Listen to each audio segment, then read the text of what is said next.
नमो नारायण। आज की एक छोटी सी कहानी, छोटा सा वृतांत। एक साधु एक कुटिया में रहा करते थे। उनके पास एक ग्वालिन दूध देने आया करती थी।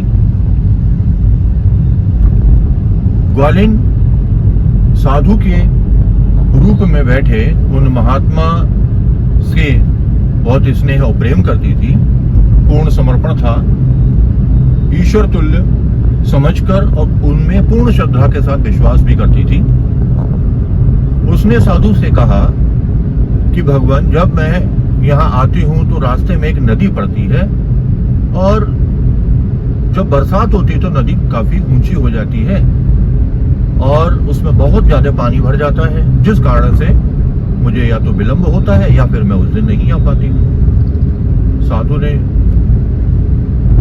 पता नहीं क्या सोचा, कुटिया में गए, एक छोटा सा कागज लेकर के आए और उस बिटिया को दे दिया।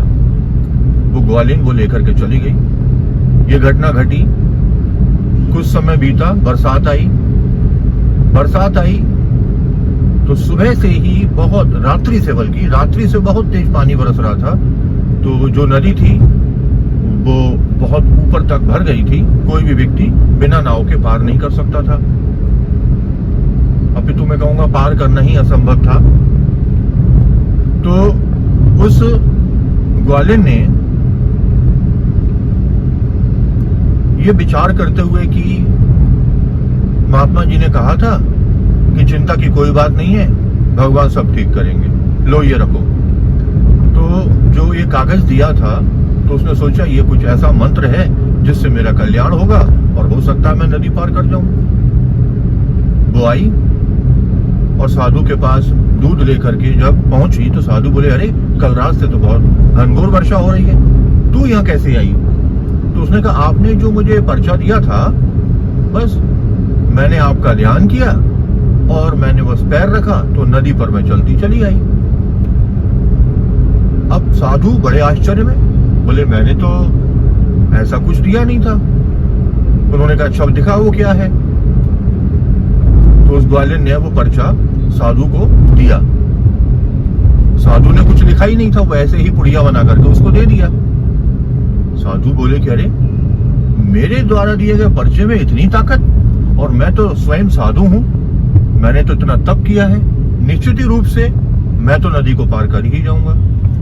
ग्वालिन को वो पर्चा दिया और ग्वालिन वो लेकर के वापस चली गई। साधु ये आजमाने के लिए कि मैं सिद्ध हूं और मैं तपस्वी हूं, वे नदी के किनारे गए। जैसे ही उन्होंने पैर रखा वैसे ही गुड़ुप साधु जी नदी में डूब गए। सारांश इस कहानी का ये है कि मनुष्य को अहंकार नहीं करना चाहिए। और इस संसार में शास्त्र कहते हैं, भावे विद्यते देवा, भाव में ही देव रहते हैं। हमारी श्रद्धा में ही ईश्वर विराजमान है। हम पत्थर को भी पूजते हैं तो उससे भी हम अपने काम निकाल लेते हैं, क्योंकि बहुत से लोगों को आपने देखा होगा भगवान के मंदिर में जाकर ईश्वर से बातचीत करते हैं। तो ये वास्तविकता है, उनका भाव उस समय ईश्वर के प्रति पूर्ण रूप से छलकता है, तो ईश्वर के पास तक वह भाव पहुंचता है और निश्चित रूप से वह भाव ही कार्य करता है। तो हमें अहंकार को त्याग कर ईश्वर के प्रति श्रद्धा रखनी चाहिए। मैं तो कहता हूँ ईश्वर के प्रति के साथ साथ प्रत्येक मनुष्य के प्रति श्रद्धा का भाव रखना चाहिए। दुष्ट व्यक्तियों से दूर रहना चाहिए। जो आपके प्रति प्रेम, स्नेह, सम्मान का भाव रखें, उनके प्रति आपको भी प्रेम, स्नेह, सम्मान का भाव, उचित व्यवहार अवश्य रखना चाहिए। ओम नमो